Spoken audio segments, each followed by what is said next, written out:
Welcome back. We have a special guest here all the way from Findlay, Ohio. Blake, Andrew's company, in charge of the production side. I'm ready to play. All right. Now you'll be going. So which category would you like to start with first? I will take analyst report for 600, please. All right. Right here we have an analyst report of 70 over 1,904. What would have to happen to your company to receive an analyst score of that? I'm going to go with what is not submitting your round for that entire That's round. absolutely correct, because that's absolutely what happened. Okay. All right. We already took one off an analyst report. Do you want to go back to analyst report, or do you want to pick a different subject? I'm going to pick another one, actually. Okay, what subject would you I'm like going to go with balance scorecard for 200. All right. Now for this one, we have round 3. We had a blank for 1.8. In round 6, we have a blank for 5.5. Do you know the answer? All right, I'm going to go with what is leverage? That's absolutely correct. Leverage has increased drastically over 3 years, and that's pretty bad. Yeah, you know it's what I not mean? good. So Definitely not good. we need to work to get that down. We do. All right. All right. So that's good. You know, you have both correct. You have a total of $800 right now. When we come back from this commercial break coming up, we're going to have our new guest start with us, okay? Welcome back, people. We are here with our new guest all the way from Twinsburg, Ohio. On Mambobian. All right. It's nice to meet you. We've already started. Again, we have our 6 categories. Which one would you like to start with first? Production for 600. All right, production for 600. In round 1, the product Able had a production of 1.5 million.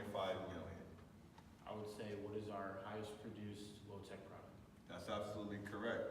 Able was the highest produced low-tech product of 1.5 million. All right, now what other category would you like to pick from, or would you like to pick from production again? I'll go for stock for 400. Stock for 400, all right. In round 3, we had a stock price of 18, and then in round 5, we had a stock price of $1. I'm gonna go with what is our biggest failure? That's absolutely correct, okay? Our stock went from one of the highest to the lowest possible. Welcome back. We are here with another guest, all the way from Chi-Town, Chicago. The best guest. Epiphany. Epiphany, and you are the... R&D for Andrews. All right. Now, we've already started again. We have 6 categories. Which category would you like to start with first? Success measures for 400, please.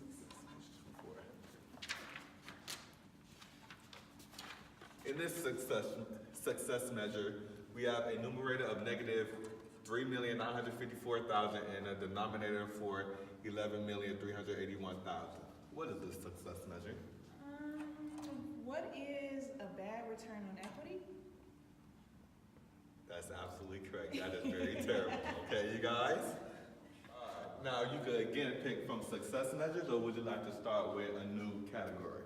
I don't like the old stuff, so maybe contribution margin for 200? Contribution margin for 200.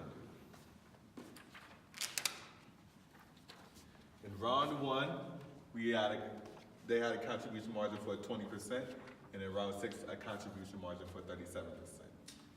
What is Andrew's biggest success? And that's absolutely correct. We had a growth in our contribution margin, and that was one of our goals. All right. Epiphany have a total of $600, and after this video, we will end with our final results. As of right now, the Andrews Company, we are in the process of getting back on track. We had 3 straight years of emergency loans, and we came up with a 2-round plan to, basically get right back on track. Our downfall was due to having too much capacity and not making enough sales, and basically planning too far ahead, and then we got lost of track of what was happening right now. But we figured out our flaws from that strategy, and now we are working on trying to get right back on track, because there was a time where we had the #1 stock price, but now we have the lowest possible. So.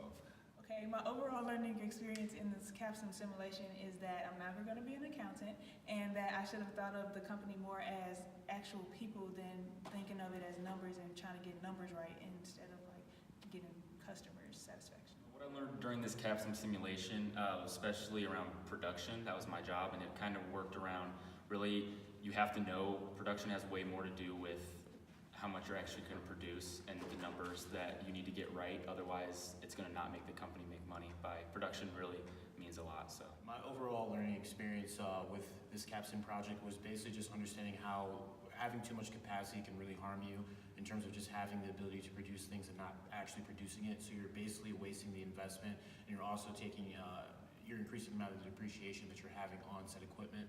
So just understanding how to utilize assets to a higher degree and how we can prevent loss in the future. My overall learning experience for this Capsim simulation is realizing how many different like fees and funds come out of what you make in like your sales in order for you to like still gain a positive profit. It was something that I learned